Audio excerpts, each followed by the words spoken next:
नमस्कार मित्रांनो, आताच्या क्षणाची सर्वात मोठी बातमी समोर येत आहे. चला तर जाणून घेऊया काय आहे याचा स्पेशल रिपोर्ट. सविस्तर बातमी जाणून घेण्यापूर्वी आपण चॅनलवरती नवीन असाल तर चॅनलला सबस्क्राईब करा आणि बेल आयकॉन प्रेस करायला विसरू नका.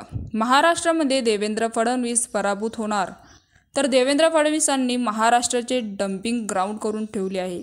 सध्या आम्ही शांत बसलो आहोत, ज्याचा आमच्याशी काहीही संबंध नाही, तर आम्ही ते सामान्य माणसासारखे आहोत, असं देखील त्यांनी म्हणाले. तर महाराष्ट्र लुटणाऱ्यांना आव्हान द्यावे. आम्ही तुरुंगात गेलो, ईडी पुढे आम्ही शेपूट घातल्या नाही. अब्दुलीचे लोक आमच्या अंगावर आले होते तेव्हा आम्ही घाबरलो नाही. या शब्दात ठाकरे गटाचे खासदार संजय राऊत यांनी भाजपावर आणि तसेच ठाकरे गटांवर जोरदार हल्लाबोल केला. आणि मीडियाशी बोलताना संजय राऊत यांनी पुन्हा एकदा राज ठाकरे यांच्यावर निशाणा साधला. अहमद शाह अब्दुल्ली महाराष्ट्रातील मराठी माणसांमध्ये भांडण लावत आहे. सुपारी गँग त्याला बळी पडत आहे. तर बीडच्या घटनेशी आमचा संबंध नाही. आम्ही अधिकृतपणे सांगितले शिवसेनेचा संबंध नाही, तरीही आम्हाला आव्हान देत आहेत. कोणाला आव्हान? तर बाळासाहेब ठाकरेच्या मुलाला. काही हरकत नाही, आम्हाला मराठी माणसांमध्ये भांडण लावायचे नाही. कुणी भांडण लावत असेल तर आम्हाला ते मान्य नाही.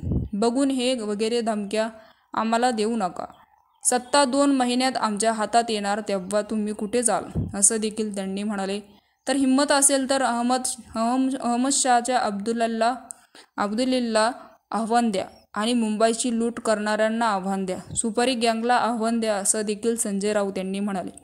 दरम्यान मातोश्रीमध्ये जे लोक सुपारी देऊन धाडले आहेत ते वर्षावर मुख्यमंत्र्याच्या निवासस्थानी असतात किंवा ठाण्यातल्या त्यांच्या निवासस्थानी असतात, असं देखील त्यांनी टोला लगावला. तर मित्रांनो, याविषयी आपलं काय मत आहे आम्हाला कमेंट बॉक्सच्या माध्यमातून नक्कीच कळवा. आणि चॅनलला अजूनही सबस्क्राईब केलं नसेल तर चॅनलला सबस्क्राईब करा, बेल आयकॉन प्रेस करा, जेणेकरून असेच नवनवीन व्हिडिओ आणि राजकीय घडामोडी सर्वप्रथम तुम्हाला या चॅनलवरती बघायला मिळतील. तूर्तास धन्यवाद. जय महाराष्ट्र.